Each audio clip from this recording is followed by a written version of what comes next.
but we need to give people flexibility to live their lives because they'll continue to help bring their best selves and will reduce longer term issues.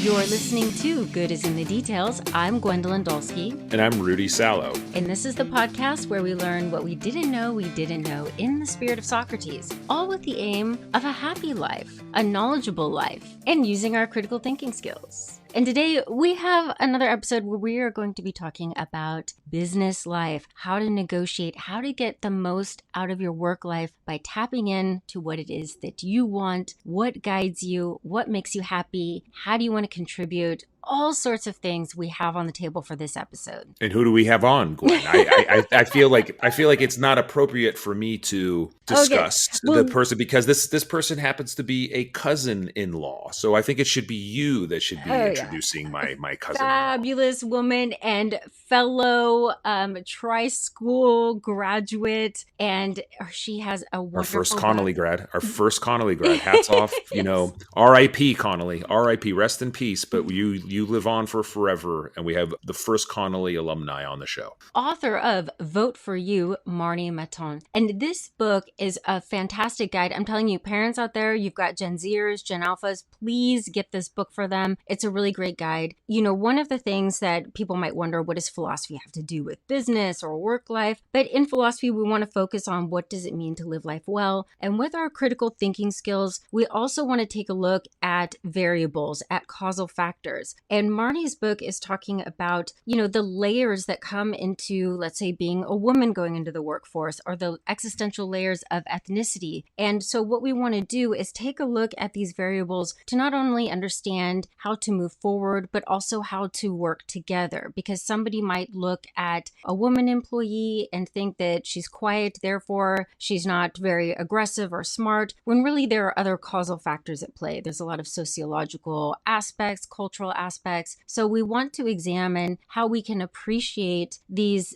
differences that will make the work life productive and good and wonderful. Yeah, and we also get into how men can be allies here, right? I really like that part of this discussion, what it means to be a leader, what it means to be a leader today, what it means to be a leader when you're in this crazy post-pandemic world where we have this hybrid situation, working from home, juggling kids, juggling our lives, juggling everything. Marnie does a terrific job explaining how to be successful while still navigating that. And my hat's off to her. Mm-hmm. And I'm so happy that she was able to join us on the show. Absolutely. I mean, and she also, her advice is great because she's had a few storms in her life. And when you have these principles down, it's how to weather those storms as well. So it's not only like getting into the job, but it's also what happens if it's not working out for you, how you kind of go back to the drawing board and figure out what it is that you want out of life. And I absolutely love this. So everybody get Marnie's book. We're going to link it in the show notes. And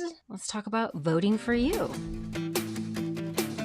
Let's dive in. Okay, Marnie, welcome to Good is in the Details. We've got your book, Vote for You. We're all Gen Xers on the show again. We've got another Gen X show. And Marnie, since you did go to an all-girls Catholic high school, like I did, I know we're going to talk about your book, but I just want to know, what is it like when people find out that you went to an all-girls school and then they ask this question, what was that like? And I'm just wondering if going to an all-girls school in any way informed how you are in the workforce. Yes, and thanks for having me today, Gwendolyn and Rudy. Being an all-girls school attendee was rad. Now that I reflect on it a few decades later, you could just really be yourself while you were there. The self-expression when you're wearing a uniform was in your socks and your shoes, and you felt like you didn't have as much pressure and that you could just be you in that environment. I think it just really makes coming up into the workforce feel important in the sense of I can be who I am and I don't have to mirror or match everybody around me. And that's what being from a girls' school helped me build to today. Yeah, I see that. I mean, you have all female student government, sports, cheerleaders. I mean, there is just something about that comfort level that then when you go out into the quote unquote real world, you just aren't saddled with a lot of pressures that I think come from a co-ed school. Absolutely. I think you can just focus on you and your friends, your studies, whatever extracurricular activity you're in. And I think the magic of going to the all girls school that I went to, and it was a sister school to your school as well as to Rudy's, is that it was a very small school, but it also had this like adjacent bigger school. So we still had the football and the swimming and theater, and we could stretch our legs and have those big parties together, but then still have all of that independent school time in a more focused environment. Yeah, I mean, some of your work,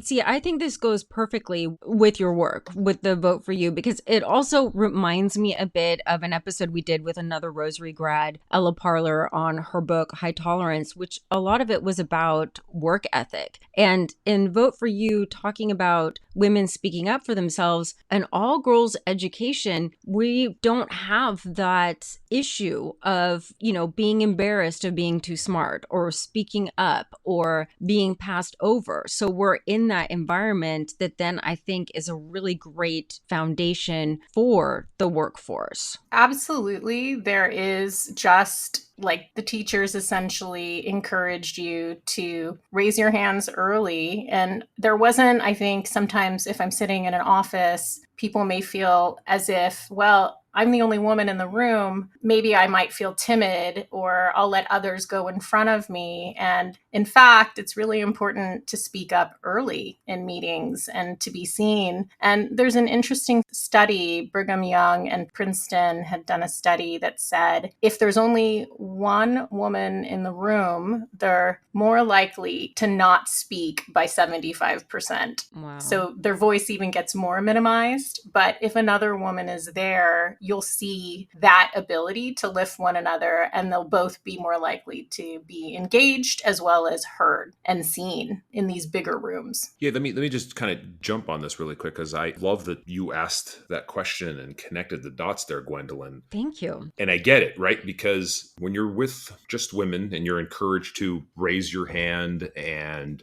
speak up and participate in the classroom, and there's no men to quote unquote compete with, and men are pretty much loud and boorish and kind of, pushy. So let me just ask the question. So when you guys were able to go out into college and there were other men there and you were raising your hand and you were participating, for the both of you, was there like zero trepidation? Did you feel like you were able to participate because you had that background at an all-girls school? I know for me, it was just part of my being. I didn't have any of these, let's see, sociological ideas that I wasn't supposed to speak up in the classroom because that is the way I had been trained. And also when I went to the classroom in university, I was just there paying attention to the professor. And so it surprised me about the amount of effort that some of my fellow classmates put into looking the part or getting ready for class and focusing on the guy or this or that or not speaking up. And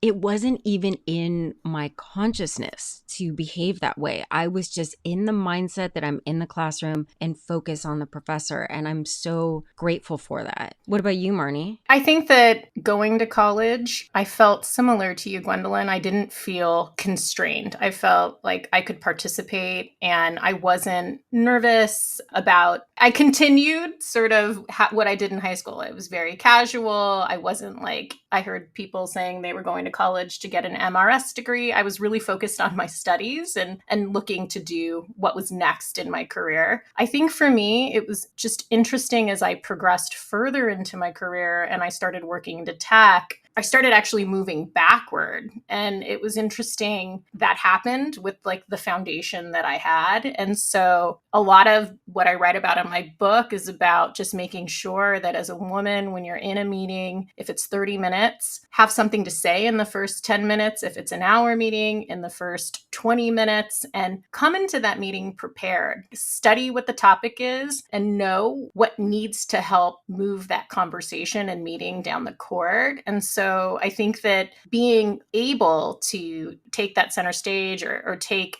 that lead in a meeting is about a level of preparedness, as well as knowing you can't just sit in the back seats and be an observer. Mm-hmm. You have to be a participant. I think this is also, I made a note when I was reading your book that this is also good for men to read, because they're, if they're in the room with women or they're the employers, it's also important for people to be aware that there can be these cultural hurdles, that the woman who is quiet is not quiet because she's not intelligent or doesn't have something to say, but it might just be that the environment there is not open for her to be speaking. No, I can tell you right now, this has been helpful for me to listen into problems that women have faced with respect to feeling comfortable in speaking up and feeling that they're in an environment where their opinions matter just as much, at an equal footing as everyone else in the room. So I agree that I think men should read these as well, and maybe they'll. Okay, let me ask, like, as a man, if I have something immediate to say, if there are women in the room, should I wait for the women, or what should I do? What can I do to be better? I'm asking, like, honestly, like, what can I do to help? You don't have to wait, or shall we say, hold the door for her. I think that you should have the leadership that you have in your meetings and communicate the points that are needed to move that meeting forward. As a leader, what I do at the end of the meeting is I say, hey, Gwendolyn, is there anything you want to add? So I ask others in the room and say, hey, is there something else you'd like to add on to that? And then I give an opening to them, but I'm not hindering myself from communicating what our goals are or what we need to get done, but I'm opening up a window to them. Mm-hmm. So I think you could try that, right? And that might apply not to just women. It could apply to people that are maybe more junior on your teams and in their careers. Or introverted. There was this really great book called Quiet. I think the author's name was Susan McCain, and I was just stunned by it. And she traces this whole idea of the American, let's say, fake it till you make it, or loudness or extroversion took over in the early 1900s. And the problem is that there is a good part of the population that simply is not extroverted. They're introverted. And so one of the issues in the work life is that loudness is rewarded, but we should pay attention to the people who aren't necessarily the loudest. It was, I don't know. It was just making me think, but I just wanted to get to this point about social conditioning, because even though I went to an all-girls school and there was a lot of empowerment there to go ahead and participate in the classroom and focus, and your character development was key. But at the same time, when I was young, like in, I don't know, middle school, my mom stuck me in cotillion. Did either one of you have to do that? I did not. Oh, okay, all right. So let me just tell. Did you say story.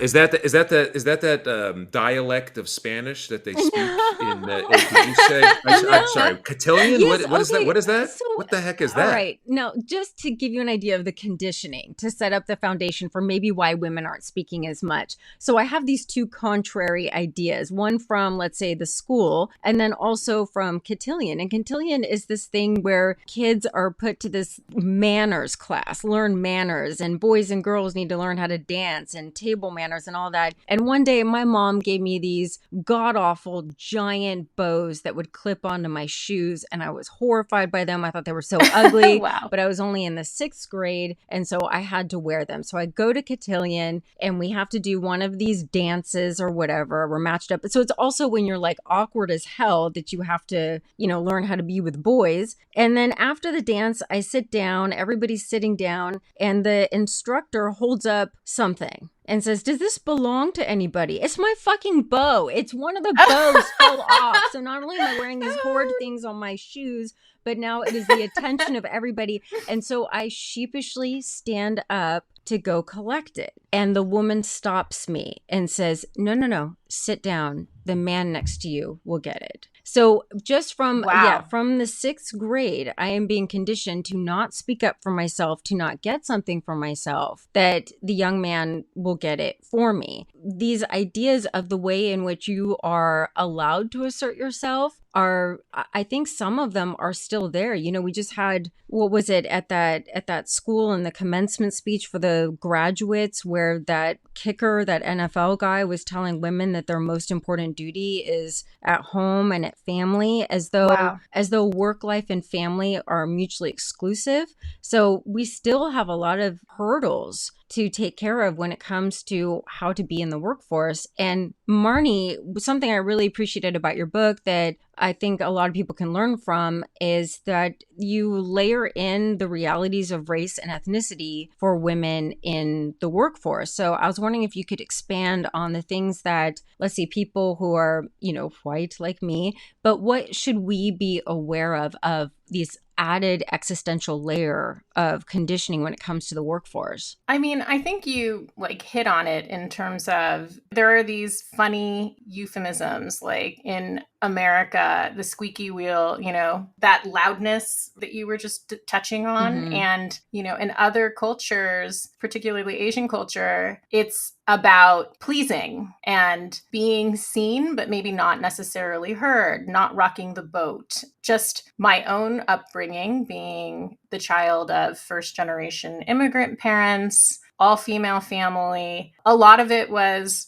work hard, you'll be seen, be political, but don't be too pushy. And I think that's very challenging feedback growing up, Yes. because how can you be seen if you're just in the back, if you're just smiling or you're not leading? And so to your point, our parents want us to go to cotillion or appear to be a particular way, good churchgoers and great dresses, and maybe that's incongruent with actually what it's like when you need to be in the workforce and in the world. That's what I talk about, is just learning how to find my voice during this process while doing all the things that were expected of me, right? Going to school on the East Coast and working at a big consulting firm and getting married and having a family. And so there's a lot of expectations in addition to culture, right? Like the societal norms. In all of that, you want to push yourself and you want to succeed. A lot of it was sort of taking a big pause for myself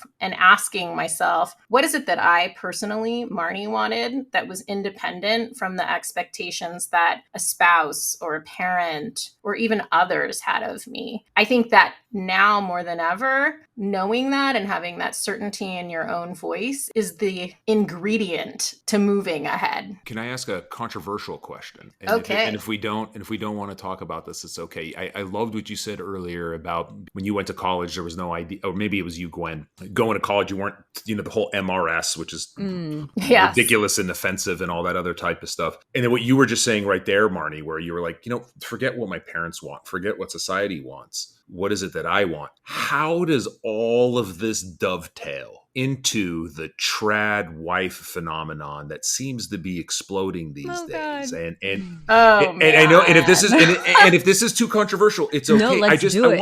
I want to connect. I want to connect the dots here. In that, well, if somebody who wants to be a traditional wife chooses chooses that that's what they want, and that's great for them, is that okay? I mean, I think the answer is yeah, of course. If that's what you want, that's okay. Sure. But at the same time, don't shame anybody that doesn't want to do that, like that Kansas City Chiefs kicker did at that commencement speech, right? It's the shaming, it's the passing of judgment that's offensive, correct? Absolutely. And I mean, to each their own. If your identity requires that level of perfection and this homage to the 1950s and a time that was different, that's up to you to live that life. But I think that the question it really, for me, brings up is, what are those children seeing and modeling in terms of roles? So should those children feel like their only path is being a trad wife and that there is no need for education, for example, but maybe just a lot of home ec classes? I think that that's kind of the more frightening thing for what that next generation of children will model and how that will play out in society. Agreed. Particularly in the workplace. Agreed. What's interesting about that kicker, from what Kate was extremely offended. My wife Kate, the surgeon, right? The doctor, right? The not we don't need to get into trad wife versus non-trad wife. She is a surgeon. She works her butt off and she's great at it. She was really offended by that kicker. And she went, and I think she like either she did it on her own or she read a whole bunch of articles about that kicker's mother, who is like one of the most well-regarded, well-known, she's got some medical specialty, right? She's like a very yeah, she's a scientist she's not just a scientist, she's like one of like the leading scientists. And it's like, what an affront to her, right? That this guy completely shamed his mother in a way, right? I mean, it's interesting in that, okay, she worked and raised him. He was a kicker and all that.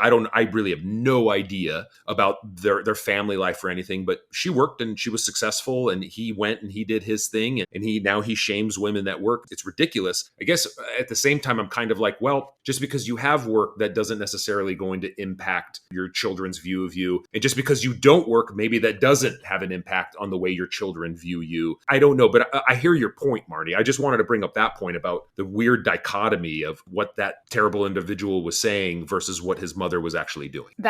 It's such a crazy juxtaposition, Rudy. And there's a lot of conservative women as well who are doing both, who have these huge platforms or these careers and family. I don't think that it's just like and I mean politically conservative. There's something about it that really bothers me, in that this illusion of that being great, but women in their 50s and 60s don't talk about it as being great. It's this younger generation who has this, weird fascination, forgetting for a lot of the women, let's say, who did not work, there was another woman probably working in their home who probably had a family. That's interesting. And that's great. And not only that, but the laws at the time, and no fault, or you couldn't get divorced, you couldn't have a bank account. So, what time frame are we talking about that's traditional, that's so great, but it doesn't apply to women of color? Women of color have always worked. And so there's this other idea embedded in that actually has to do with your book that was making me think, is the term work is just too vague here.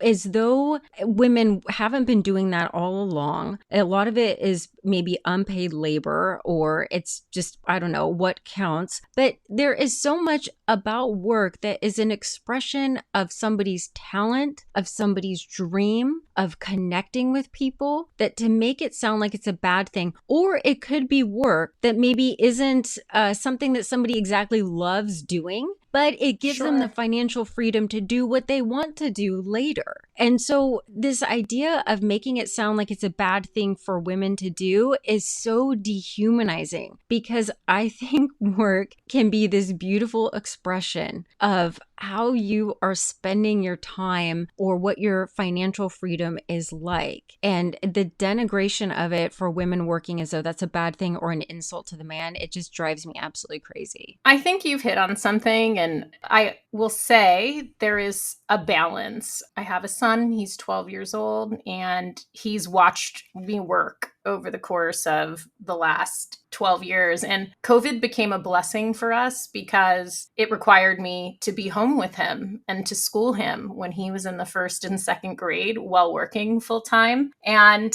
that was very challenging. But at the same time, we have like a better understanding of what each other's lives are like. If I'm talking to someone, he'll say, "Oh, are you talking to so-and-so?" Because he's heard conversations over the years. I think the one thing I think about when I think of work, and then I think about my life in its entirety, is I wrote my book and I talk about having my top 10 non-negotiables in my life, things that are most important to me. And it's actually a merger of work. And when I wrote the list, being able to go to my son's Little League baseball practice at 5 o'clock and volunteer. For me, I don't know why the kicker felt that feeling, but I just need to know, my son needs to know that I'm there for him, even if I have a full life at work and in friendships and in other surrounding family. But he is loved and he is important too. And I think that that's the balance that has to be there as working parents. Maybe that kicker might feel a little differently if there was some balance. And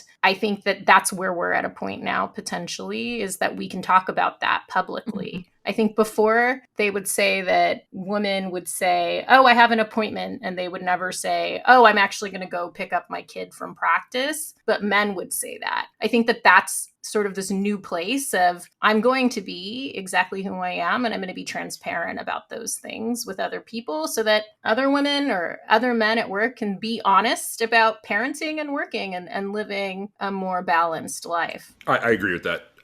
Absolutely, there was definitely a little bit more of a change after COVID, in particular for men, right? where I do feel a lot more comfortable just saying, "No, I got some stuff with the kids. I got to do this. I got to do that." Clients. I mean, and what's great is that people are just saying this on our Zoom calls or on our conference calls. Hey, I'm sorry, I can't make that time. I got this with my kid. Hey, I'm sorry, I can't do this. I got to do that. And it's not just traditionally women, right? It's men Right. and women. And we're all talking about our lives because there was a merger, right? Exactly right. what you said. Our work and our personal lives merged as a result of the pandemic. And yes, okay, a lot more companies are requiring workers to go back to work. Amazon just announced that there's no more hybrid. You got to go back for 5 days. A lot of banks are forcing people to go back up to 4 days. And so there is that, will that go away? I don't think so. Once your work and your personal life has merged, I think that we cannot go back to going in conversations where we're not talking about our families anymore. I agree. I think that the future of work is going to be this kind of balance of, okay, I got to go in, but am I going to be there all day? No, I'm going to go coffee badge, right? Coffee badging is a great phrase. I talk a lot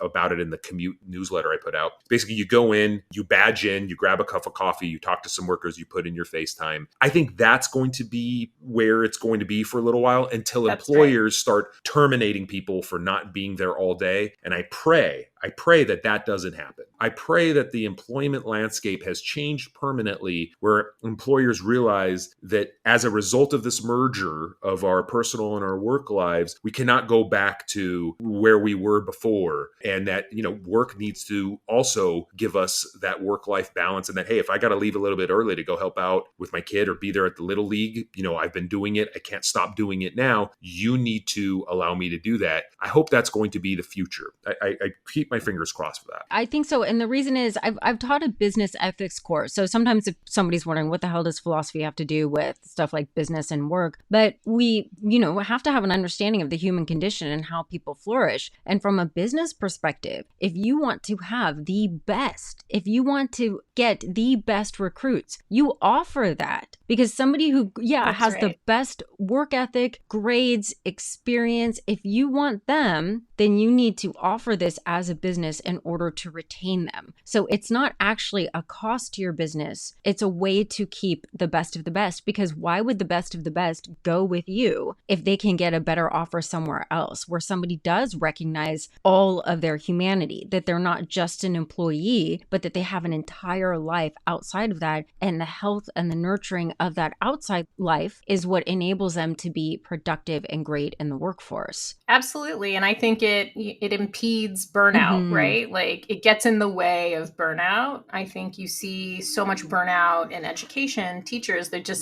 it's difficult to navigate all of the tech, the chats, emails, the real life teaching. I think that if you take into consideration the whole person and what are the full needs, then we as leaders, Rudy, can help facilitate that on the teams that we have, right? Yeah, And absolutely, Marnie. You're absolutely right. if we do that, then these new leaders can also model that as well. That's what I think is the difference. If people feel as if they're not seen, their lives are not empathized with, then Gwendolyn, to your point, they'll move on to the next bidder, right? But if they feel connected to you, Rudy, as a leader, they'll follow you, they'll stay with you, and they're going to put in the time. I'm not saying balance is perfect. Like if you have to work or travel, I go out, I work and travel. But I also know for myself, I'm going to pick jobs that are hybrid, where I can do the coffee badge or go in for a full day, spend my time working from home. My productivity is the same. And I also travel in the field quite a bit for work every few weeks as well. And then you're on for that full time, meeting people where they are, meeting our customers and patients as well. So I think that we have to lead that and encourage that, even if it's 5 days back. For some people, we need to give people flexibility to live their lives because they'll continue to help bring their best selves and will reduce longer term issues. I agree. And I think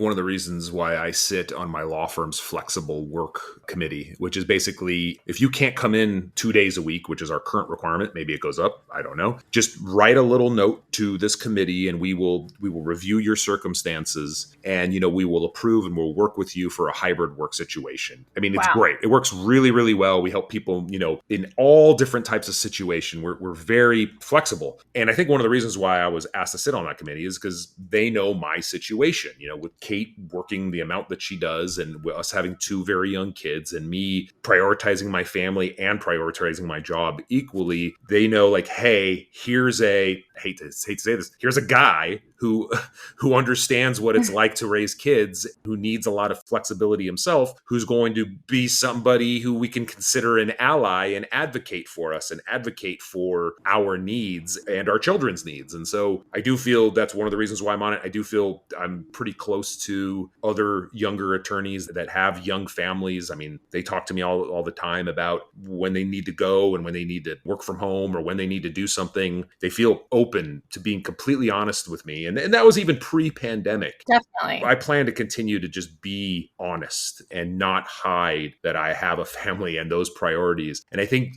that is one way where I can help. So I was asking earlier, I mean, at the beginning of this conversation, I was like, all right, what can I do to help? I guess I could just keep doing what I'm doing and being honest. I think absolutely. And being transparent, because I think that flex work committee not only has parenting for small children, but we're sandwich generations, right? So people are caring for parents or sick siblings. And so more so than ever, there's a lot of things going on. So for the fact that you've created a channel for people to say, hey, transparently, I need a little bit of flex is really fantastic. And I think that those are the kinds of things that for the workforce and for people coming into the workforce, we need to share about and recommend others to do. Well, there was something in your book that I really liked, this idea of recognizing your zones. Could you talk a little bit about that? And one of the reasons I want to bring this up, it was just a great tool, reflective exercise, but for the younger generation who's going to be going into the workforce, I'm reading your book, I'm reading your advice, and I just wonder,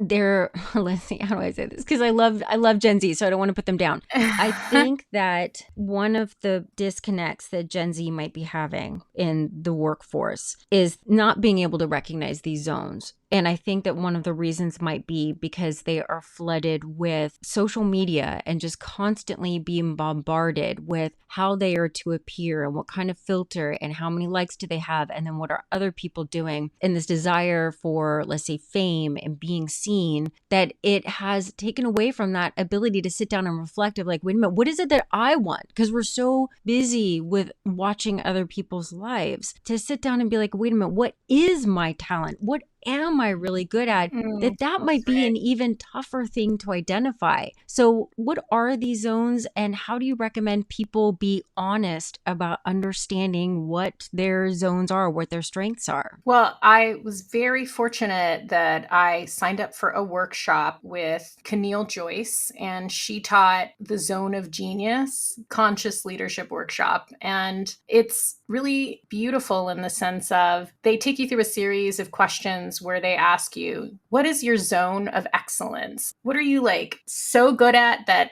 everyone, it's like running a race, that you're always first in that one task? Then they ask you a series of other questions of things that you're good at that are passable, but maybe you don't like as much. I think it's just sort of a filtering of when you think through your day, what is it that lights you up? Gwendolyn, do you like love the finishing process of a podcast because it's a labor of love? Are you in your genius when you are, and your excellence when you're finishing this full product of this podcast? Those are the sorts of questions as you look through your day that you give yourself the permission to do. Because I think that you get an assignment maybe at work and you're like, I'm just going to go do that task. But I think that what I recommend for everybody is sitting down and reflecting on like, what is your mission? Like, what are you really called for? And writing a statement about what that is. And then thinking about what your values are. My values are around empowerment, right? For myself and for others. And then the final thing is I wrote down the 10 non-negotiables, things that I absolutely want want my day to look and feel like, and who I want to be surrounded by, and what I want to learn. And having a list and looking through job opportunities or my role through that list is very illuminating, because if it's not on my list, I worked at a global company that had me like on Zoom calls at 6 a.m., 6:30 Pacific time. And I said to myself, hey, I actually really want to work for like a West Coast based company. So I have time in the morning for writing, for example. You need to have a list for yourself so you know what's right. Because Gwendolyn, to your point, all the social media is going to try to convince you of something else. And, you know, there's a study by the Development Academy that says that 82% of people don't have lists, and 1 in 8 people feel out of control because they just don't know. And I think when you go to school, your goal is to finish high school, finish college, and then you're on the other side of it and you've checked the boxes on society's lists.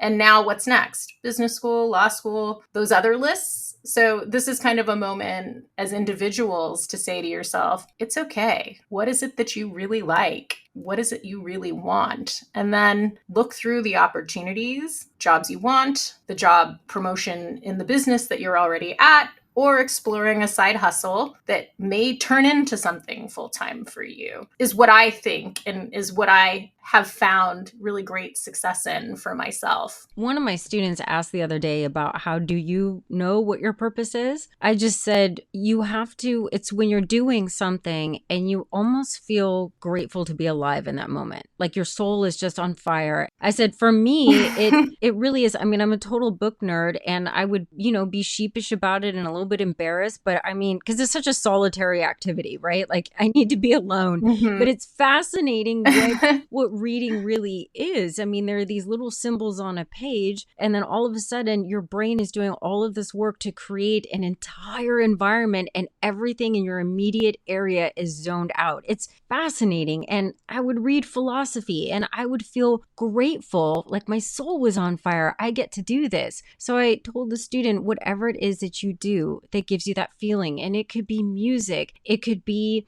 sports, it could be problem solving, puzzles, but find that thing. What I worry about is that younger generations aren't even carving out the space to discover that. That's right. In order to be able to fill out what they want. Like they might not know because there is so much time devoted to paying attention to what everybody else is doing on social media. That's what I worry about. But also, I mean, Rudy, something I really love about Rudy's advice is that he's given on the show a few times, is when he talks about how much he loves music and creativity, that sometimes tapping into that love, you might have to do the work in order to afford to do the things that you love. You don't always get to have that as your profession. That's possible too, but it's important to know it. That's because right. When you do know that thing that you're excellent at and you just want to spend more time at it, it just breathes life into every other area, into your relationships, everything. Absolutely. It's very nice of you to say something nice about me. That's and it always makes me feel good about myself. You missed that part. That's actually why I spoke up. He does. Rudy has great hair and he gives good advice. That's those two have to go together. It's very, very interesting, Mark. I'd love your thoughts on this too. In that, you've touched on. You're like, oh well, and then what do you do? Do you go on to law school, or do you go on to graduate school, or do you do that? I mean, is it wrong in any way, shape, or form to just be very honest with this younger generation and be like, look, you need to have some money. We understand passion. We understand these things. We understand there are these distractions these days where you think you might be able to make it as a social media star. And there's all these other avenues where if you get lucky, you could hit it because so-and-so did it. But the reality is you need a 9 to 5. You need something to keep the lights on. You need something so you can move out of your mother and father's house. You need something to build some equity into and try to figure out the quote unquote side hustle on the side. I mean, what I loved something about your book, Marnie, there was a lot of things that I love, but I love the fact that you brought up the story of your father and how he worked at the docks and then did real estate on his side, and he got the family involved and he had a side hustle, right? And That's right. And we live in a society today where if if you don't have a side hustle, even if the side hustle doesn't make any money, I think that's perfectly fine. Side hustles can produce things besides revenue. They can produce joy. They can produce That's happiness. right. They can produce expansive knowledge and creativity that might be able to help you in your day job. I think everybody needs to have some kind of quote unquote side hustle. You just need to expand your definition of a side hustle. But at the end of the day, it's all about bringing happiness. What I always bring the story up is it's very, very simple. When I made partner 12 years ago, it should have been like the happiest day of my life. I was very happy because I worked my You ass worked off. hard. I worked really, really hard, but I wasn't happy. And the reason why was because I realized that I had been sequestering my creative side in order to achieve that goal. And I realized very quickly, if I'm going to be miserable and unhappy, I'm not going to be a successful business person. I'm not going to be a successful lawyer. I'm going to be that negative energy individual, run of the mill lawyer Joe. So I started working on all the creative stuff. And lo and behold, all that creative stuff has made me a happier person. And it has made me, in some instances, a better attorney because I feel like I could speak and explain things in a better, funnier way. And that was all because of doubling down on creativity. So what's the best way to give advice to the youngins? Because I know, you two might be working together a little bit after this, where Marnie, you go and help and talk to Gwendolyn's students. But what's the best way to say you need to make money, but you also need to keep up your creative passions? Like, how do you say that in a way where it gets through and people understand that it's important to have that balance as well? I mean, Rudy, you inspired me. Early in our conversations, we talked about being writing accountability partners. So, like, just checking in once a month, helping bring a passion forward. My advice for Gwendolyn's students is yes, you're young, go see the world, get some work experience, and hopefully an experience that you want to have. I have a real estate license, not because I'm super passionate about real estate, but because that's the business my dad, the original side hustler, had as his side hustle. I think that, Rudy, it's saying to this next gen, hey, find some work that interests you, that you are curious about, that hopefully creates a fire that you didn't expect. And then meanwhile, if you loved writing, like in my case, I took my COVID hours that I used to commute and I made that into writing time. But don't forget those things that gave you that spark of joy and that fire, because you need both. I mean, bankrate.com says 39% of people will have a side hustle and they're going to need one in a lot of the changing societies. And I think that being a writer has certainly helped in my chief marketing officer role, because we work in words and in my type of work. My ability to communicate ideas and benefits has certainly been lifted by my morning 25-minute writing practice. That's the best advice I think you can give to people coming up in their career is be curious. Don't forget the things that you like or that you're good at, and don't be shy to find your superpower and to lean into it. I love that. And I love what you said. You said something that I haven't heard before. That's one of the reasons why I was asking, hey, what's the best way to say this? Give something a try. Even if you don't have the fire yet for it, you never know that That's right. fire might be sparked by something. I mean, and I go to my own life. Nobody goes to law school to become a municipal bond attorney. If they do, they're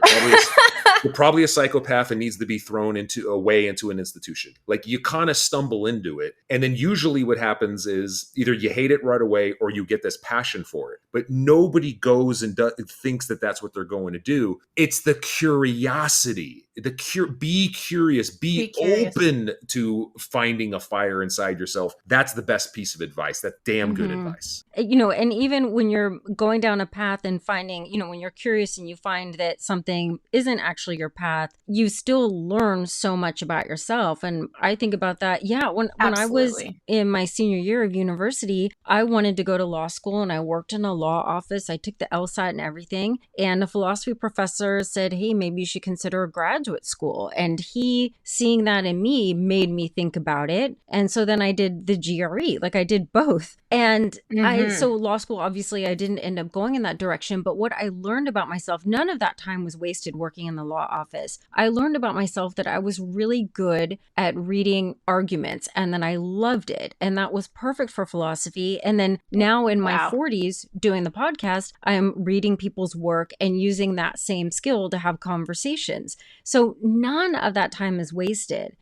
That's what I think is so important, is that everybody wants to get like a straight trajectory to their end point, forgetting that it's not the end exactly. It's all the stuff along the way, the ups and downs, and being able to navigate that and learning from every single lesson. I mean, I wouldn't trade any of that because it all helped me be who I am today. Absolutely. But I do want to ask something else, because I see we're talking so much and I'm like, I want to make sure I cover this stuff in the book. This is something that is another cultural shift that I'm seeing, and you bring it up in your book. So I'm hoping for some concrete advice. But just in the university system, when I first started, let's say a little while ago, I would have students outside my door for office hours. Like if I was late, there would be people there. Sometimes other professors would ask, how do you get your students to come in? I'm like, I don't know. I just really loved being with them. But over the years, the hallways of everybody's offices, they are bare, they're empty. And now office hours are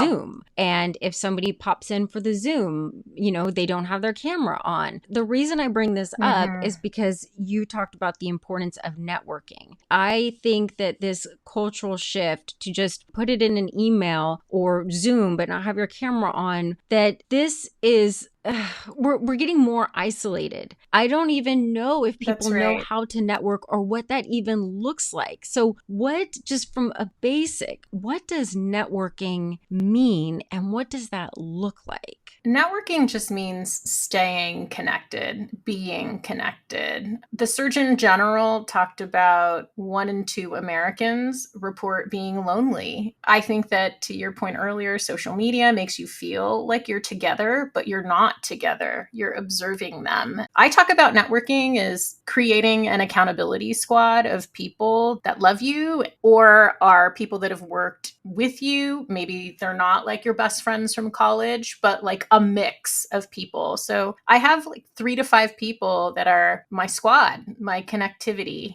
It's so important to make a phone call, leave an audio memo, keep a running text, not just rely on whatever cute restaurant photo or dog photo, in my case, that's showing up on my feed. Networking is, I think, baseline connectivity with people that are in your lives, friends, college friends, like current college friends, and then a lot of old coworkers that I've known for maybe 20 years that I'm still in touch with, where we do like an intentional once a year dinner. I just had one with like my Accenture and Deloitte crew, and we laugh our butts off, and they've been all very successful: Google, real estate, small business owners, and you share where you are in your current space. And that's like a quiet networking. There's also organizations for interests that you enjoy from a networking perspective, where I belong to a group. It's called Chief. It's a women's organization that helps women make impact. You can go to a clubhouse, be seen in person, to your point, but there's also these like nonstop WhatsApp chats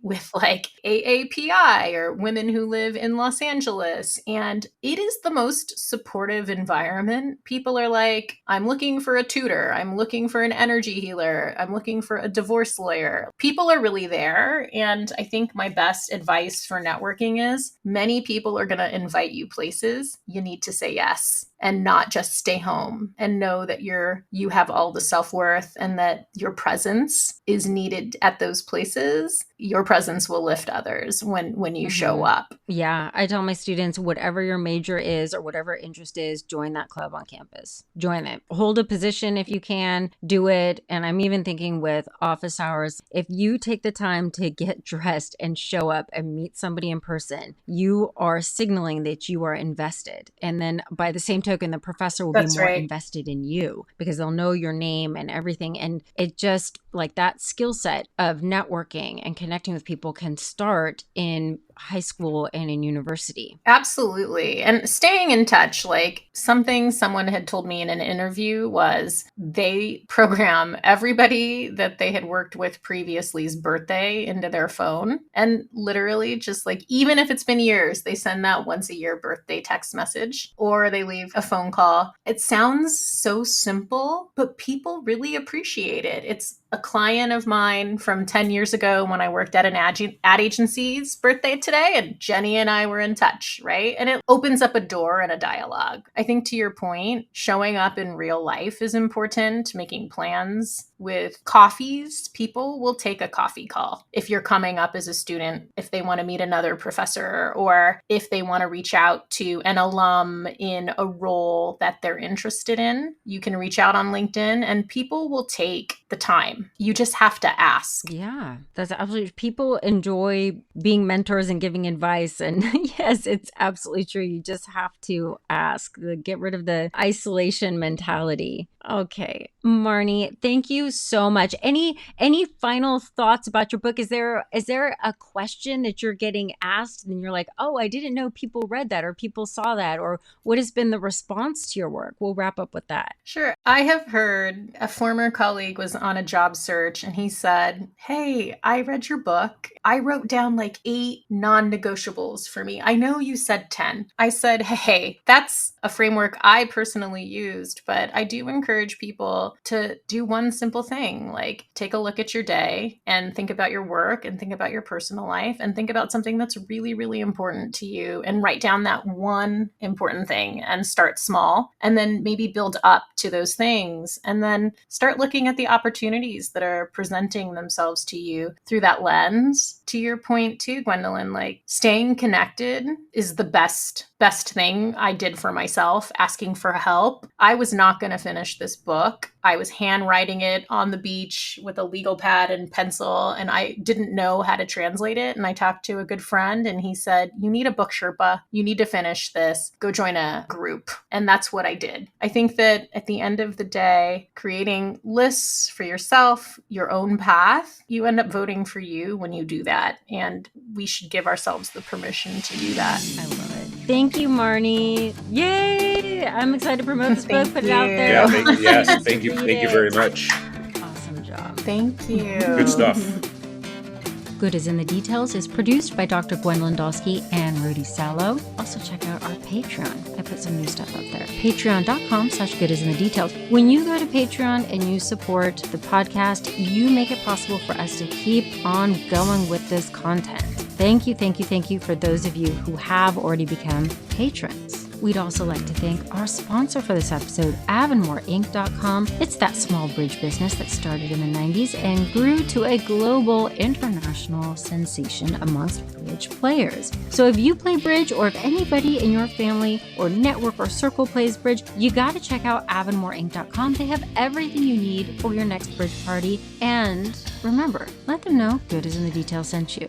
Okay, follow, share, all the good things. Subscribe, rate as you're listening to this podcast. Take a screenshot of this episode or your favorite episode and tag us on Instagram, Good is in the Details Pod.